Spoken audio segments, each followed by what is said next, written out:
Hello everyone, welcome to Game Brigade. My name is Bryan. My name is Matt. And today we're going to be talking about the top 10 games that we are most excited about playing or wanting to play at Dice Tower West. Oh yeah.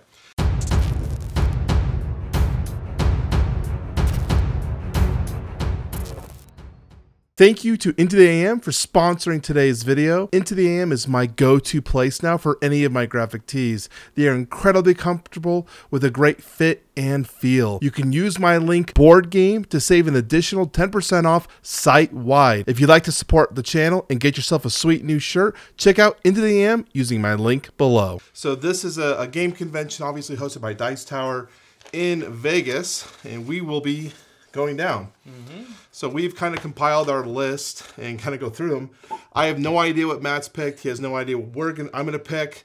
So it's just gonna be kind of fun seeing what we are picking or playing, I guess, or wanting to play. Planning on playing. Yeah. So Matt, do you have any honorable mentions or anything? I've got a couple. Yeah, I've got some. I mean, I made a pretty extensive list, but I've got one that if they have the stretch goals that I didn't get for a game. Oh, didn't guess. So this is a campaign you bought. It's a game that I've purchased from retail. Ooh. But I don't have the stretch goal content, and I would love to play it because nobody that I know is going to have it anytime soon. So it's not a game that I own. It is not, no.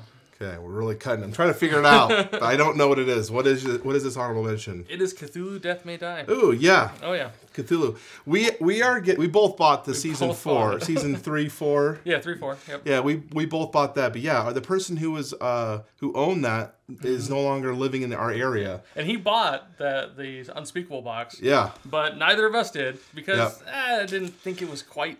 It's funny because deal. I thought the Unspeakable box was an incredible value during the campaign, but as season 4 was released more and more, I'm like, you know what? I think just the core in the season 4 content was just as good. 3 episodes compared to what I had 6 or so in the stretch goal box. I mean, that just doesn't compare. The one thing that was holding me up with the Unspeakable box were the player dashboard, but you showed me that there's Etsy people who have them, so I was like, you know what? I think I'm fine skipping it and whatnot. So that's actually really good. I think I would play that 100% with you because we played that on New Year's one day. I loved it. Yep. Would love to play it again. Never had a bad game with it. So the next one I wrote down twice. You're just that excited about it, huh? I just realized it's on here twice. So I thought I had 3 honorable mentions. Turns out I have 2. Fair enough. So the first one, I'm just going to get it out of the way because I need to. It's a game I love. It's a game I play way too much. Do you know what it is? A game we play too much? Way too much. It's got to be Dune. Dune Imperium. I freaking love Dune Imperium, and I would play that to a point where I get sick of it, but I play it a lot. And I want to play it with new people, see if other people have different strategies or try different things. Dune Imperium is basically a worker placement game, but also a deck building game where you're going to build your deck, have different abilities, and go ahead and take those locations with your agent. I love the way it works. You have multiple different ways of avenues to victory. Yeah. I still haven't yet figured that out because I have not won too many games. You get the sneaky wins. I play as a true Bene Gesserit, sneaking my way to the victory, hoping to get there through negotiation and coercion through the cards, the little cards. He always falls behind a little bit, and then he plays like 2 or 3 cards, and he's like, "Oh, I win." The last time we played, everyone's like at 7 victory points, and I'm at 4, and I'm like, okay, Bryan, you really need to figure something out because you're way behind. Time's running out. So that was my double up honorable mention. I mean, it is that good. It was that good. I don't know why I didn't read it the first time, but yeah. Another honorable mention for me is a game that was if I remember right, the first game we ever played together. Fuck, sorry for swearing. The first game we ever played together. Yeah. Was it Nemesis? No, that was the second game we played. So you got rid of this game already. Oh, the Dwellings of Eldervale. Dwellings of Eldervale. Yeah, Dwellings of Eldervale. So I only got to play it once before Bryan got rid of it. We do have another friend in the group that has it, but he doesn't often bring games over. But it's a game that I would like to play again. It's a game that I didn't get to delve that much into. I only got to play one character. Yep. as well as the Andromeda campaign is still going. It won't be still going by the time. Yeah, we're kind of mixed on that one for backing Yeah. Andromeda. I was very much like, yes, I'm backing Andromeda. Mm-hmm. You know what's holding me back is I can't figure out those stupid puzzles. I got the first one. Did you? I got the first one. You give me the answer, and now I can back it. Because I felt so smart getting the first one, and then I opened up all the other ones, and I'm like, nope, I'm not that smart. And there are people like, just go to the Discord. I'm like, I don't want to cheat. I'm like, I ain't figuring this out, even with the Discord help. If I knew all the answers, I wouldn't want to give them to everybody else. Yeah. I'm like, I want my odds to be able to win a little bit better. So freaking yeah, you need to help me because I can't figure it out. I'm feeling so stupid.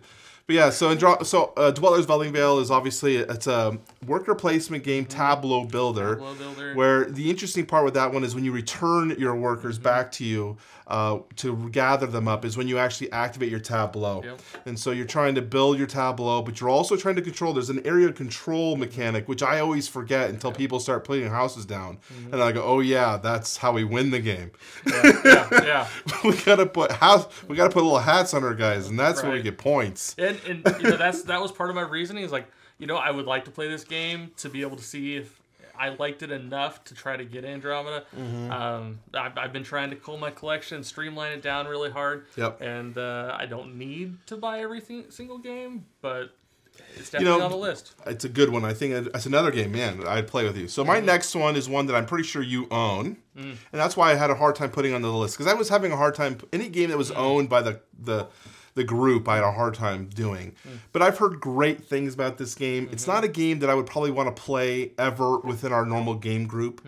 But I think a convention where you're playing with a bunch of people, and I hear it's a fun, wild, push your luck bag building game.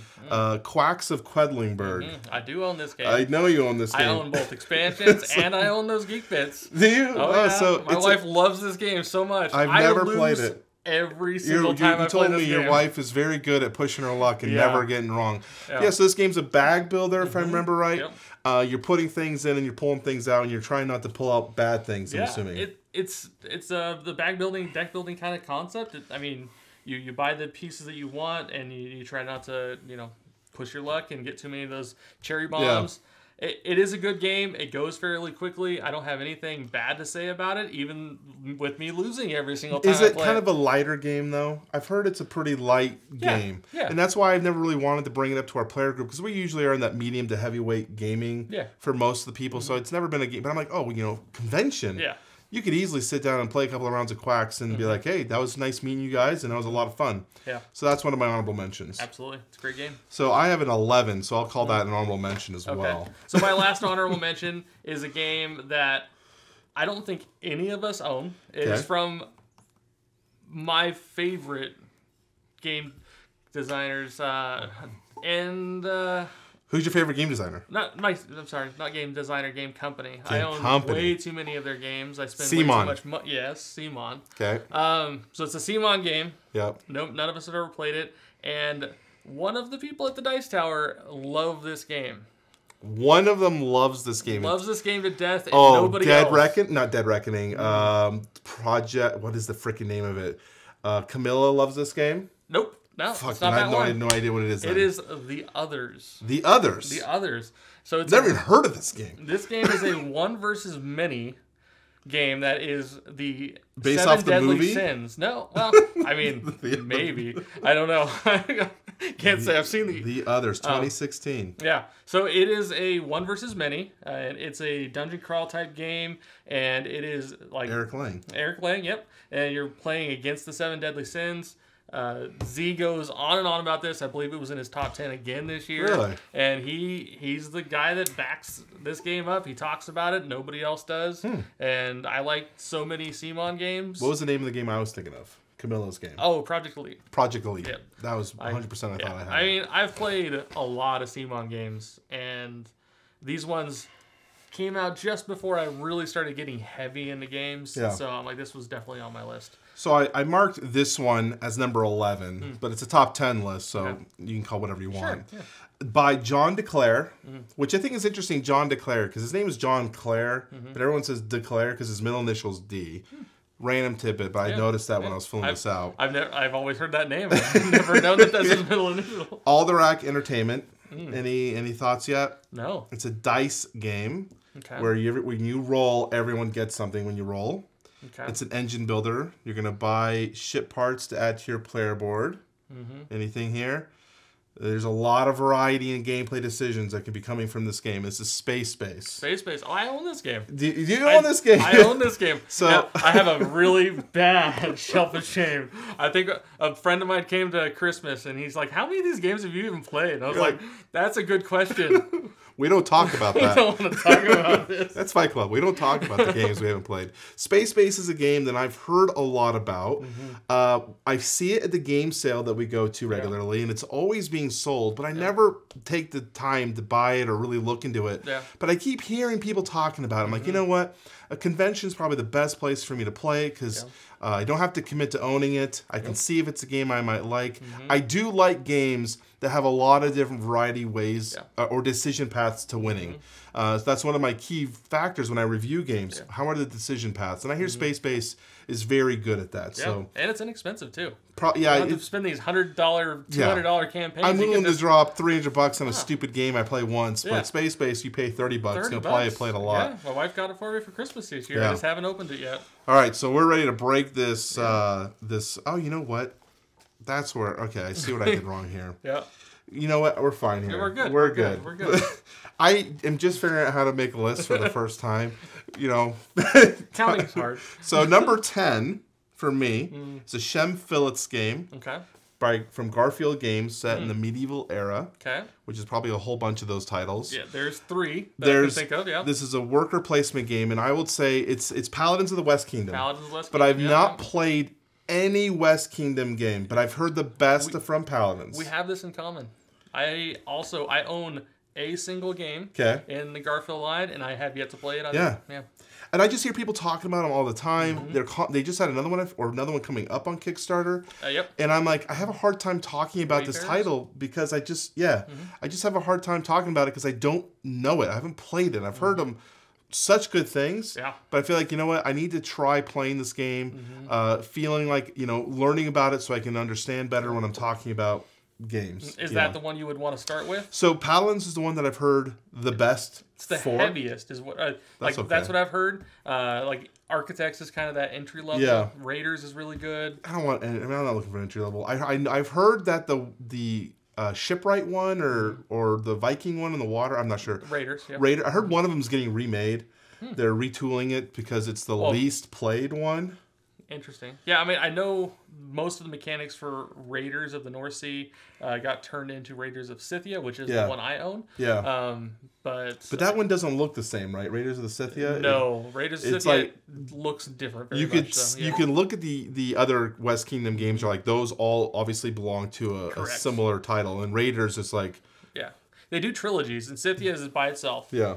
So they had a trilogy of the Viking games, and then they had the medieval type ones, and then Wayfarers, and the Tigris kind of area, right? The Mediterranean. I think I'd be open to playing any of them. Yeah. But I just hear the best from Paladins. But if anyone's willing to teach me one of them, I'd be like, yeah, I'll play it. I would expect there's going to be lots of people playing these games. Cool. Yeah. So what's your... What are we at, number 10? How many crossovers? We didn't talk about this. Yeah, crossovers. 3 crossovers. That's my guess. That's a good guess. That's a good guess. Because I would put myself at 3. You put yourself at 3? Now I'm like, what's your over-under, right?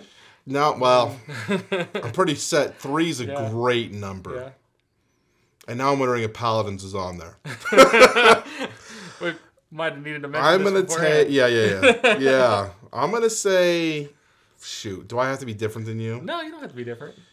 Because I want to say 3, but I feel like I have to be... But I feel like 4 is too many. You only top 10. I mean, 4 is a lot. Yeah. We play a lot of games together, though. Yeah. But 2 is... 2 is too few. Too few. Too few. Yeah, I'll go 3 as well. Okay. I'm not... It's under protest, and I dislike the fact that he said before me. We'll put it on giant asterisks. We put the giant asterisks in our groups. Okay. So, my number 10 is a game... that is very divisive amongst the community. Okay. People love it. People hate it.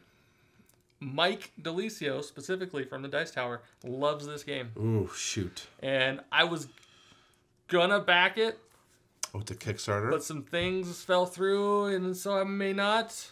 Oh, things fell through, so you may not. Okay, I have no idea. It's Merchant's Cove.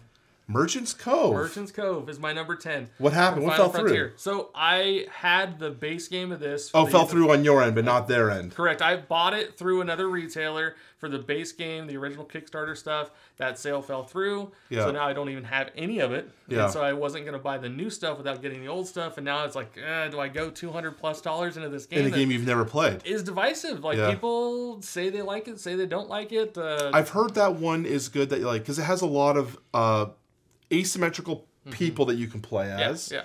But I've heard that once you play them, it's like, okay, I've done what the game wants me to do. Little puzzles, like little variations of existing games that aren't as good as the big brothers. Like you have like a little bag builder, or you might have a polynomial game. So each person does something different. But it's very, like you said, it's a very easy, dumbed down. I don't want to say dumbed down, but manageable version of that type of system. Correct. And I'm curious if that's just a viewpoint and interpretation of a game. It's like, well, people like asymmetry. They like variation on a game. So wouldn't a game where you can, like, kind of like Massive Darkness 2, you get to play a character that's different and functions different within a game. Like, it doesn't seem that far off to that kind of idea.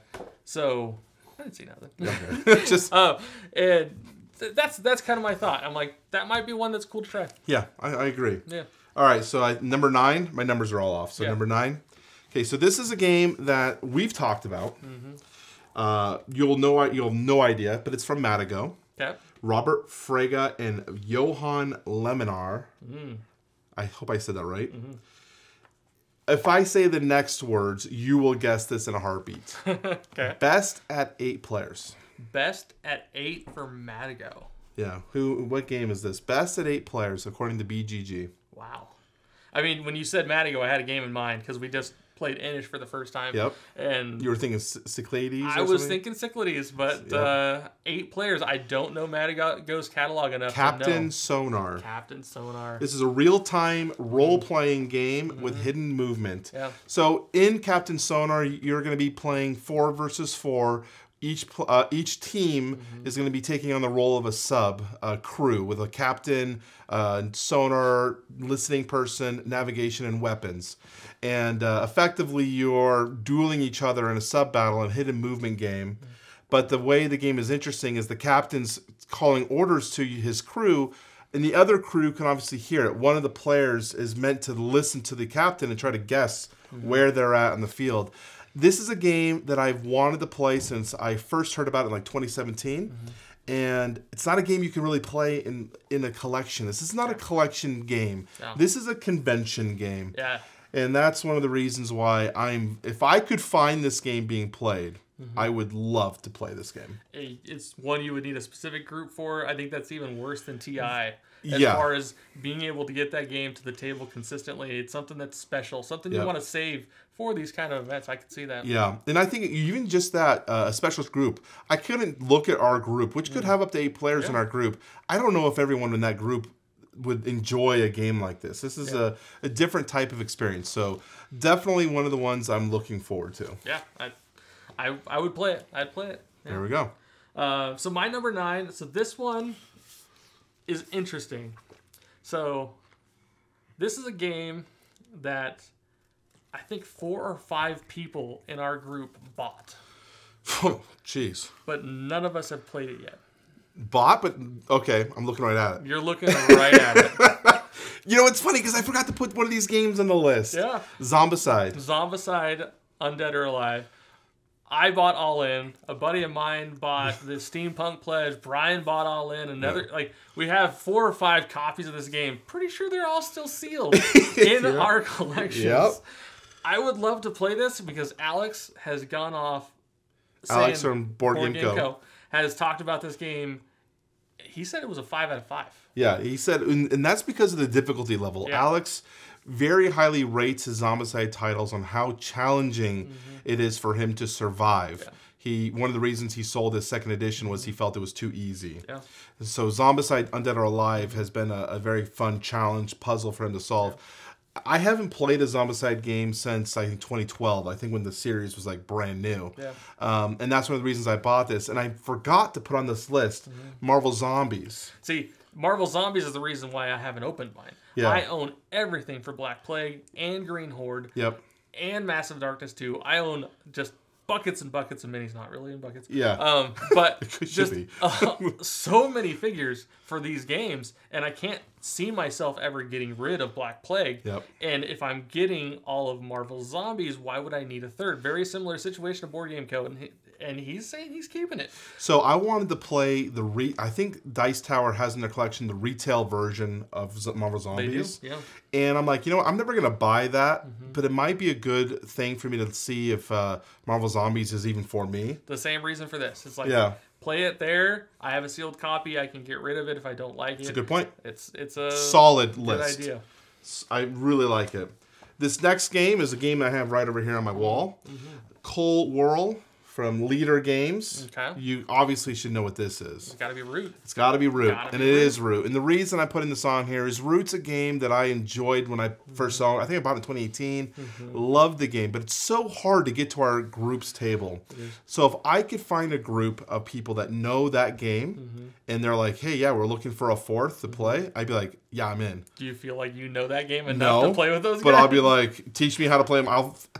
I figured out my character pretty well. Yeah. But the problem is, every time I play Root, I'm feeling like I'm teaching 4 games. But isn't that the idea? Is not only do I need to know how I work, but I need to know what everyone how else. you work so I can counter what you're doing. I'll be a bot. Sure. I'm literally going to be an AI bot. I'm going to do, this is what my character does. Yeah. You guys can meta and win the game. And that's one of the reasons I had a hard time putting Root on this list. But that's also like, if I can't play Root at a convention, then I'm never probably playing that copy, and I better figure out what I'm doing with this game. It's a game I'm ashamed to say I have bought and sold twice because I've talked myself into buying it, realized I'd never play it. Bought it again because it was a good deal, realized I wasn't ever going to get to play this game again. Yep. And I've pretty much decided that if I ever do, it's probably going to be digital. The digital way is a great way to learn the game and play the game. So, and that's actually one of those things like, that's another question for another video, but how often do digital creations, like Gloomhaven, for example, does that take over owning the board game? Yeah. So thank you. That's a good one. All right. What's your next one here? So my next one is an open game as far as the title. Open. So it's open. What the heck does that mean? What I'm trying to intend to say is similar to a previous entry on this list, it could be anything from this developer because I've never played any of their games. Okay. Dude, I have no idea. It's the same exact thing you said. This is our first crossover. Garfield Games. Oh, Garfield Games, our first crossover. Our first crossover. Yeah. I have never played any of his games, and I would really like to try. At one point, I thought I needed to get all of the West Kingdom games. Yep.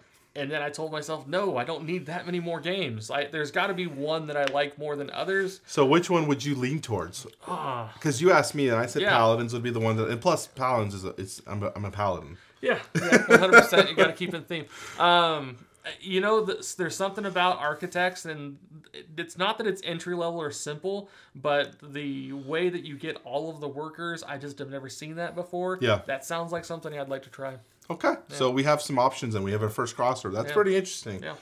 All right, let's see here. It's a broad crossover, but it's definitely almost exactly the same reasoning. This one is definitely not a crossover. There's zero way that this is a crossover. By Chip Theory Games.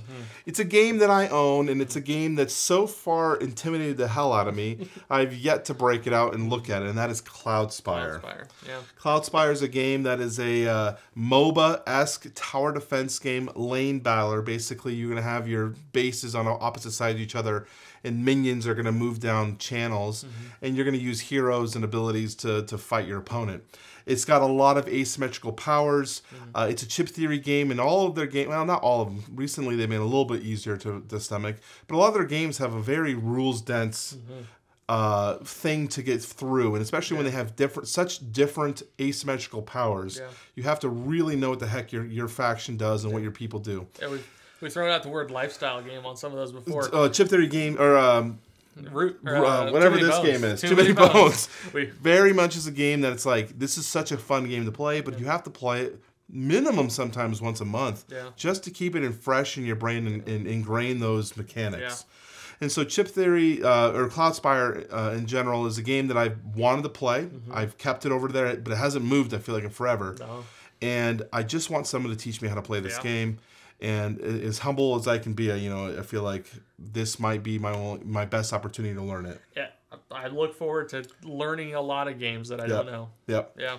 So there you go. Yeah. So my number 7. So this one is kind of a selfish choice for me. Okay. I want to play the game because I own so much of it that I don't know if I need more. Okay. This is a game that you don't own. Okay. But it's very interesting when you're like, I own a lot of this game. I own a ton of this game. I'm pretty sure I own just about everything in this game.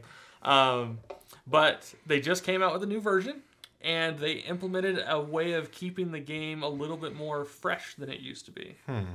It's a deck building game. Fuck. From Direwolf. Oh, Dune. No. Oh, Ascension. No. They don't make Ascension. I thought they made Ascension.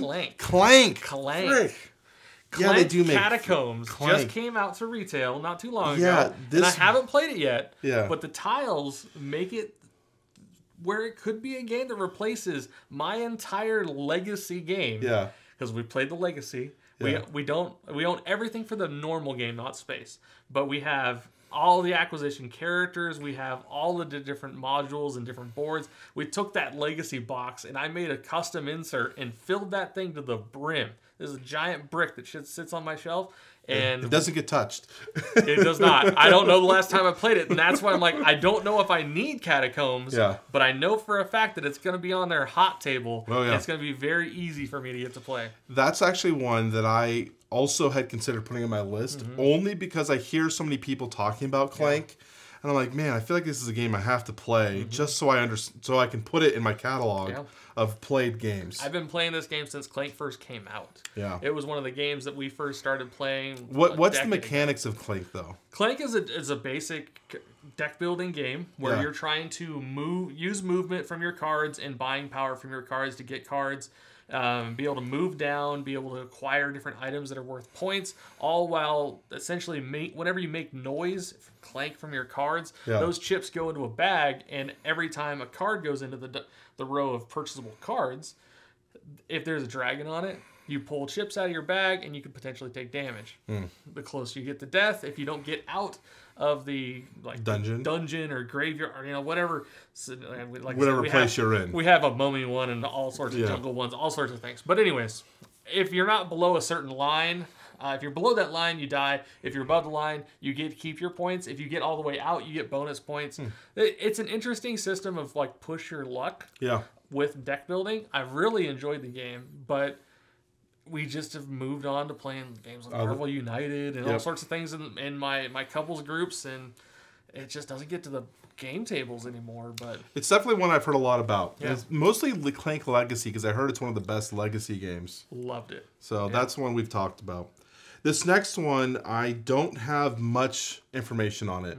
This is the one I mentioned to you as a Target game, and I don't know if this is an actual and I say Target game means it's a game you could probably find at Target or Barnes & Noble. Not positive if it is, but I feel like I've seen it there. It's not a Target exclusive. It's just it's a thing that's Weird accessible. Miniatures is the name of is the company who makes this game. Okay. So never heard of this company. Have you heard it? You know what I'm talking about? No. I mean, when you said that, the first thing that came to my mind was like Horrified. No, Horrified looks so boring to me. I just played it for the first time this weekend. It wasn't bad, but it wasn't Marvel United. Okay, because I'm like, I don't know why this game is so good. This looks boring. So my game is Vagrant Song. Vagrant, yeah, I mean... I feel like I've seen that at Target. That's one of those games that you don't think about when you think about Target. Like, when I think about Target, I think of Ravensburger. I think of Funko. I think of those kind of things. Vagrant Song is like... They're stepping up their game over Target. So Vagrant Song, so this is a game I have no clue about. I'll be honest with you guys. I hear Vagrant Song talked about so highly from people. I think it was also in both Mike's and Z's top 100. I'm not positive on the placement. I want to say it was a 4-way crossover. Yeah, it was. It's definitely a game that people talk about. My notes say it's a co-op story-driven boss battler. Boss battlers is a mechanic that I love in general. I love the idea of working together to fight something that's obviously way stronger than you, and figuring out that puzzle. And it's got a very cute, unique look, very similar to the game you mentioned when I was joking about this, Townsfolk Tussle, which kind of uses that 1930s, 40s art style.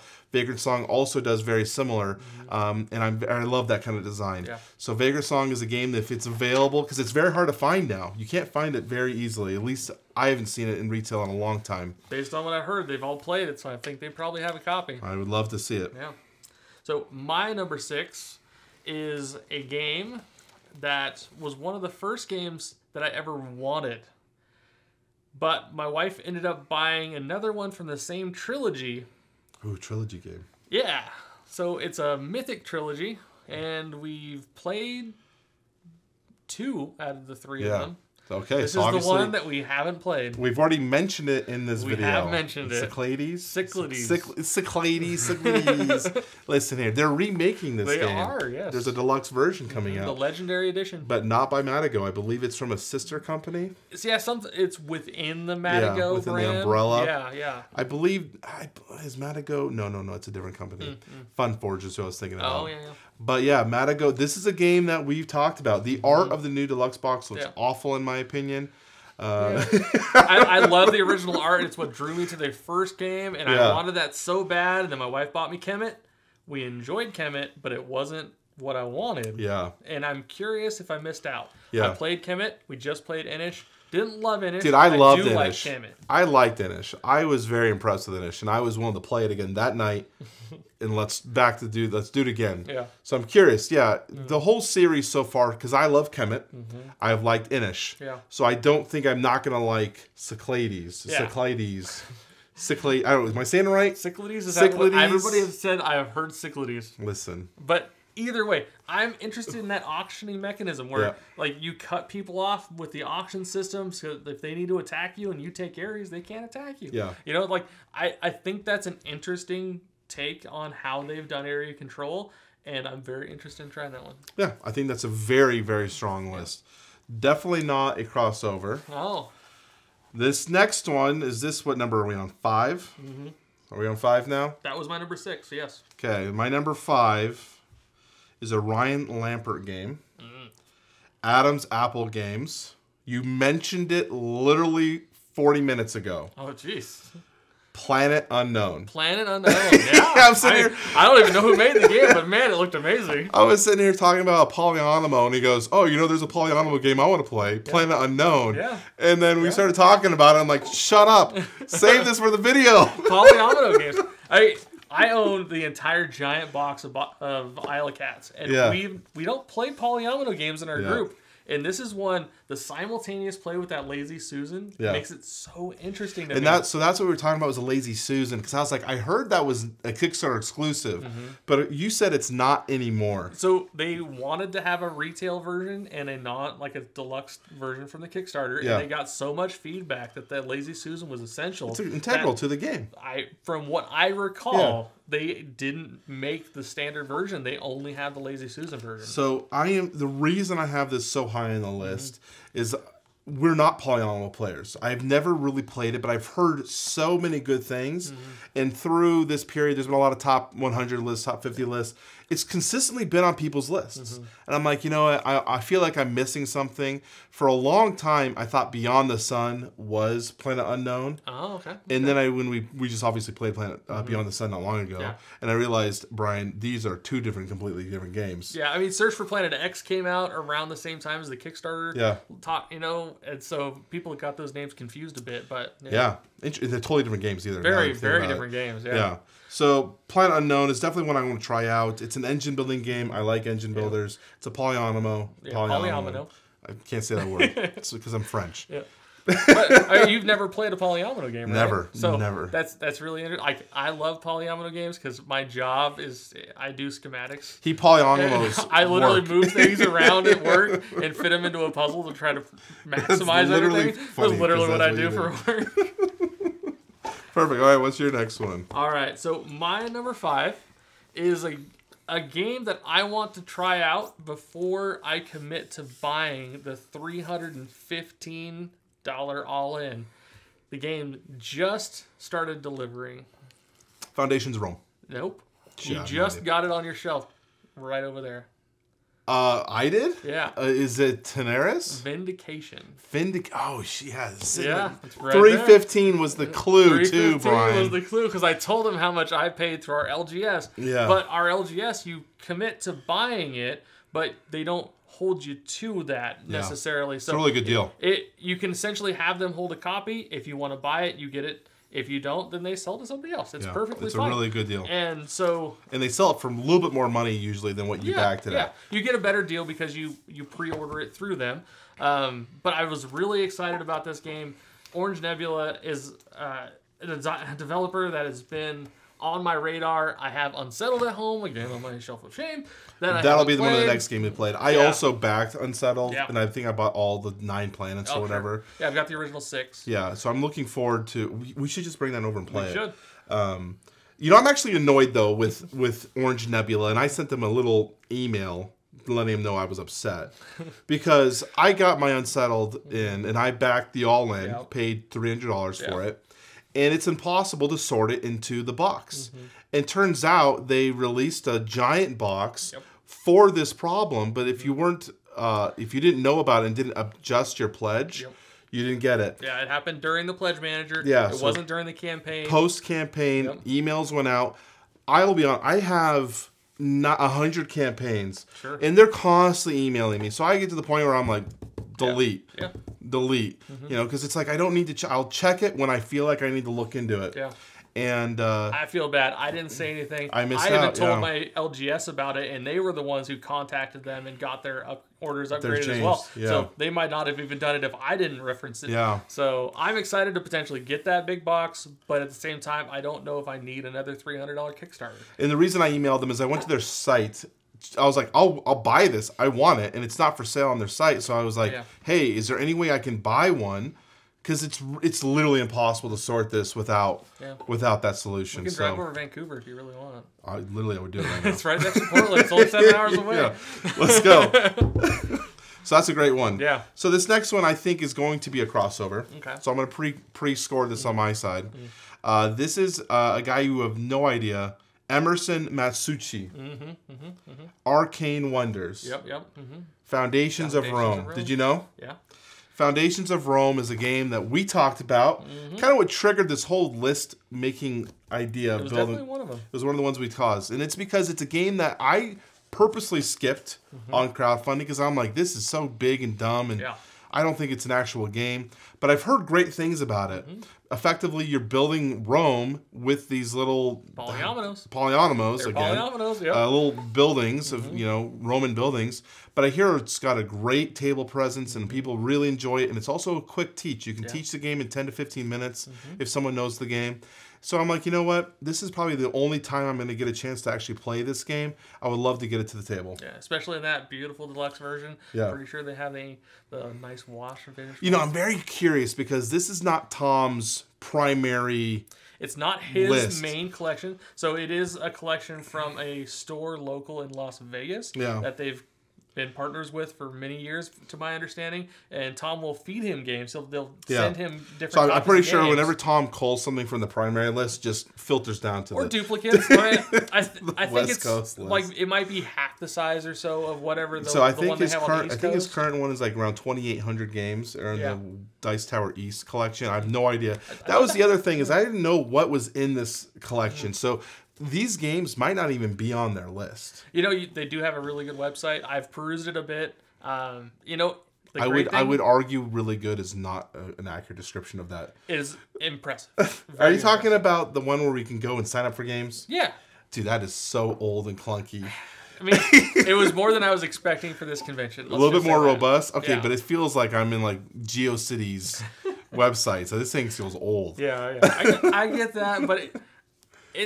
They do have a lot of what's on there that you can actually go and register to play games at specific times. You can find groups. Yep. So, even if some, for whatever reason they don't own this game in that collection, somebody might bring it. Yeah. So Yeah, I will not be bringing any games to Dice Tower. no. If I do, like I talked about with you earlier, it might be Magic the Gathering decks or something, but I'm not bringing anything. Some small Marvel Champion, something like that, yeah. Yeah, that'd be a good idea. Yeah. Cool. All right, what's your next one? All right. Is this number 4? Number 4. This was your number 4. Oh, Foundations. This is an exact crossover, Foundations of Rome. Foundations of Rome. Absolutely. What else can we talk about with Foundations of Rome? I think we've already said it, but this is our crossover exactly. Number 2. Oh. 2. Can we get one more? We only have I 3 think left. we have one more. One more? I definitely think we have one. Okay. So number 3 for me is an interesting one. It's a controversial pick because I own this game. And I only want to play it because it has recently uprooted and then been dethroned itself from the BGG Top 100 number 1 list. Okay. And that's Brass Birmingham. Interesting. It's been a long time since I've played it. Obviously, it's a very top-rated game. People love it. And just this week, it was able to surpass Gloomhaven for about 8 hours as the number 1 game on Board Game Geek. And now it's back in the number 2 slot. And I figured, you know what? Maybe it's time for me to play this game again. I don't want to teach it. I would love to have someone just refresh it with me. And I can see if this game is truly the number 1 best game in all time. Absolutely. Give yourself a little refresher. I do know that they're doing some of those World Series of board game qualifiers. This is one on the list. I'm definitely not going to be entering that. Me either. I'm not looking for a competitive. I just want to enjoy it, play it a little bit. Get a refresher so you can come back and teach us. Yeah, that's one of the reasons why I haven't played it is because I'm like, dude, I can't remember. Yeah. And I was taught the game myself. I don't feel comfortable teaching someone else. Yeah, I would have to read the book for sure. All right, what's your 3? My number 3 is another CMON game. Oh, man. Yeah, I love me some CMON. And let me guess. Okay, give me one hint. You've already said it. Camilla's game. Camilla's game. I can't remember what it's called. Project Elite. Project Elite. Yeah. Good. So, real-time action, aliens shooting. I don't own this game. Nobody I know owns we had the game. opportunity to buy this the last game sale. It was just a base copy, and they were wanting too much. If it was, if it had the stretch goals in it at the price, I would have probably picked it up. Yeah. I was the first. I had first dibs. I could have bought it, but at the price they were wanting, I was like, I think it's a little too expensive. Yeah. For a thing I don't know if I would like a real-time game. The only other real-time I've played is those 5-minute dungeon games, and I don't enjoy that. Well, we can pull out a Pendulum if you want to play that. Is that another? Yeah. No, I'm like, that's all I've played, so I'm like, I don't think that's a good point of reference. I've heard mixed reviews on this game, but most of the positivity I see is Camilla, who talks about it a lot more than I thought most people would. Tom also loves this game. Really? I believe this was in his top 10, maybe even top 5. I can't remember. I need to rewatch. I think I'm in the top 30s right now of their list. Oh, yeah. So I need to catch up. I watched way too much.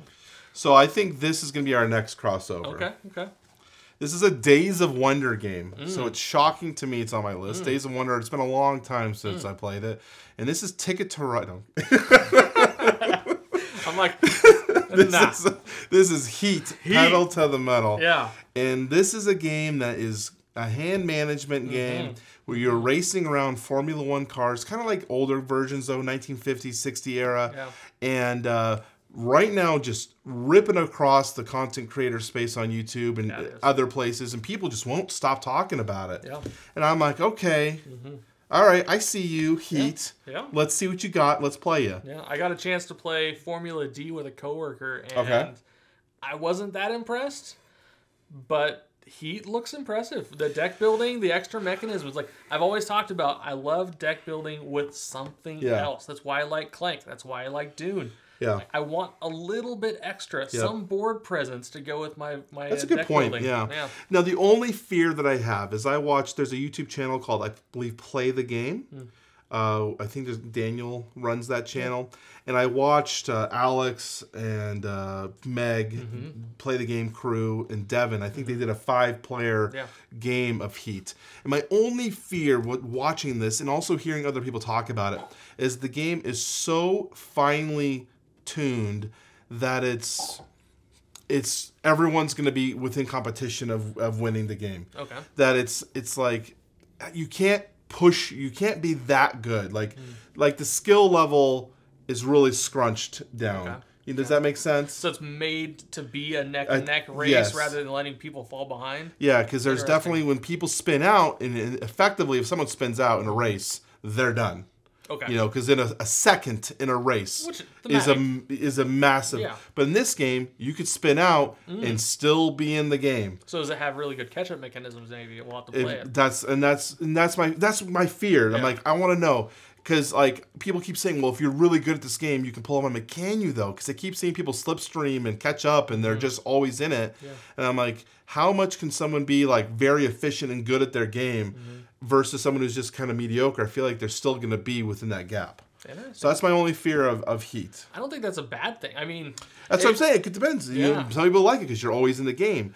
But if you're like, man, I played this so well, and you were bubbling over there, just spinning out like crazy, playing dumb, and you're still almost beating me, that would frustrate me. But I would love... So I don't know. Yeah. I would think love there's to definitely see different perspectives on that. Yeah. I could see playing with couples or people who aren't as into gaming. Yeah. They would enjoy the experience of maybe not being as good or skilled at the combat or the card mechanisms of the game. Yeah. Being able to still be competitive. Catch into it. Yeah. It would almost be good if they had almost two modes, like a challenging mode and an arcade mode or something. Like I'd call it arcade or something because whatever. But yeah, that would be an interesting one. Nice. So yeah. Now you're gonna say that this is your... I do own a lot of Days of Wonder. That's how I got in to board games. I own so many of their games. Yeah. From I own almost all of Small World. I own... I can't even, like, there's so many. I can't even remember them all because I don't play them that often. So Ticket to Ride is your top game? We don't own Ticket to Ride. No. We own all their other ones. Coliseum, Memoir. Like, we have so many. You have Memoir 44? We had it for a little bit. We don't own it anymore. Damn. But we have owned just about every Days of Wonder game at some point in time. But my number 2, not Heat, is a game that I put on the list because I don't know if I'll ever get a chance to play this game. Okay. So the developer of this game has had some stumbles, and the availability of it isn't going to be amazing in the future, potentially. Okay. They've said that they're going to try, but we Monumental. don't know. Monumental. How did I guess that? Yeah, I don't know. Because you're one of the guys who are hoping you're going to get your game, I'm assuming. Monumental. This is a great game. That is the FunForge game. Yeah. So that's who I was originally talking about, because FunForge kind of went out of money on the campaign, and so they're doing everything they can to fulfill Monumental. So it's very hard to find a copy these days. Very hard. Very good game. Yeah. I don't know if I want to play it with you because I want my copy and I want to play my copy. If you don't get your copy, I would like to. Dude, it's the only chance you might have to play it. Yeah. These are some of the games that I really want to play. Yeah. Are because I might not get the chance. Yeah. Good list. That is a solid number. Yeah. Because, Monumental has been the Civilization game I've been wanting and chasing for years. And all the other Civ games I've bought have been fulfilling, like Mosaic or Class of Cultures have been like, well, I don't have Monumental yet, so let's buy this. Yeah. Yeah, very solid one. I really am impressed because I'm kind of jealous I didn't think of it. Good one. But it's also one that I'm like really annoyed with because I want my copy. It was the one I thought would be the third one to cross over. So man, Heat is not it then, huh? Fudge. Well, we're done. I should have taken 2. Yeah, I should have gone for 2. Dude. All right, so my number 1 is not one you would ever guess in 100 million years. 100 million years, you're never going to get this game. Here. No. It's a deduction game. It's a hidden roll game. It is sold to me by the fine British gentleman, Shut Up and Sit Down, in 2019, and just finally delivered to backers after 3 years. Blood on the Clock Tower. Blood on the Clock Tower. This is a game where basically took Werewolf and injected it with steroids. Basically said we're going to make a whole bunch of different types of roles for players to play, either with the minion in the bad person to the hero or the townsfolk, and they have multiple different scenarios that are also playable. And it seems to be a convention staple. I don't hear anyone talking about this game unless they're at a convention. I don't hear people playing this at their houses or whatever. Even though I know my friend backed this down. You know, he bought this game. And so this is a game I actually was backing. Was my first cancel on Kickstarter was this game because I decided, who am I going to play this game with? Absolutely. And I've been wanting to play it since 2019 when I watched Shut Up and Sit Down's review of this title, which said he was basically his favorite game of all time. And I've been waiting for a long time to play this. And so I have actually signed up for Wednesday night. I'll be playing this. I've got a seat. Nice. Stole the last one. Yeah, you'll have to let me know. Yeah, if there's a seat open. No, how you well, like either it? way. You're like, I don't want to play that damn game. I mean, we signed up for the Vampire the Masquerade the second night. I'm like 4 hours. I could play maybe at least 2, 3 other games. You're like, I could play 6 games of Quacks Quellingberg in that time. Quacks isn't that quick, but yeah. So that's it. That's my number one. Your number one. What's your number one? My number one is not one you'd guess. It's a game I've only heard of because of the Dice Tower. So why would I not desperately want to play this game at Dice Tower? It is going to be on one of their hot tables. Oh, shoot. The game is finally being printed in English, hopefully, per Tom, in the last top 100. So this game is no idea now. You probably don't. It's a drafting game. It has 3 different types of drafts. 3 different types of drafts. Yeah. That should be a good clue. It should be a good clue. I'm trying to think of a non-English game. It's a non-English. So it comes from, I believe, Poland. Nope. It's South America. I want to say it's Brazil. Don't quote me on that. I have no idea. It is Comic Hunters. Comic Hunters. Comic Hunters. So this is your number one. This is my number one game I want to play because they can't stop talking about it, and I love drafting games. Yeah, I love drafting games too. From my Magic the Gathering background, I love drafts. The fact that it has 3 different styles of draft, you're drafting comic books, going to conventions, it just is right up my alley. And the fact that it's all drafting and I can play a game that hopefully does get printed finally in English after all these years, but it's been very, very hard to come by. Never heard of it. Yeah. I'll be excited to see about it. I don't know if I'm going to play it with you because I'll be busy. But yeah, it'll be on the hot table, so it's going to be... Is it listed on their website on the hot table? It's something they've talked about. Interesting. Yeah. Well, that's our top 10 plus honorable mentions. Yeah. We didn't hit our crossovers. We didn't. 2. Damn, I should have taken the under. I figured Monumental might be it because you've been waiting so long for that game. I've been talking about it. Yeah. Is there any games that you were like, man, I didn't think of that. Maybe I should have put that on the list. I mean, there was some other games that I haven't had a chance to play. Need of Valir is one that a lot of people talk about that I've never been able to play. Spirit Island's one that I wouldn't mind having someone teach Spirit me Island. Because that's a game I own that I haven't played because my first experience was awful. Yeah. So yeah, I'm excited. This will be so have you been to a convention? This is my first convention. First convention. I've been to one other gaming convention, Kubla Khan in San Francisco, but I didn't go there for the gaming convention. I went there for something else. And so while I was there though, I felt very intimidated because I was alone, and it's kind of hard to introduce yourself when you're by yourself in a convention like this. So I'm excited that we have a good-sized group going with us, but I do know people in our group are wanting to also venture out and explore, and I think it'll be a really fun time to really be in the community and meet people, talk to you guys out there. So I'm super excited. Yeah, there's lots of content creators going to be there, lots of just people that are always in the chats, people that are always there. They're going to be there, and there's going to be a lot of people looking for extra people. They got their little. That's what I thought. Yeah, I was like, we're going to be the rescue team. Yeah, they're going to be a person sitting there for 5 hours waiting for someone to join their game. I'm like, come on, guys. Yeah, they have the teacher wanted and player wanted signs. So they say if you can't find a game, talk to Tom. He'll find you a game. So. Yeah. I'm looking forward to it. Could you imagine? Hey, Tom! Hey, Tom. I just need help here. I mean, I'm paying to be friends with these people, right? That's how this works. I'm paying you to be my friend, damn it. Hang out with me. Mike? Could you imagine if they actually watched this video? That'd be funny. Anyways, that's it. We're going to wrap it up. I appreciate you guys for watching the channel. If you want to support us, you can always remember subscribe to the channel. If you're new, hit the thumbs up. It really does help the channel. If you want to join the community, we have a Discord. You can always find all the information down below. I appreciate it. Thank you for watching. We'll talk to you soon. Bye-bye. Look how small you are. I'm tiny. This reminds me of the King of Average video. I am in a smaller chair. That's my problem. Here, I'll help you. I think I had to do this last time.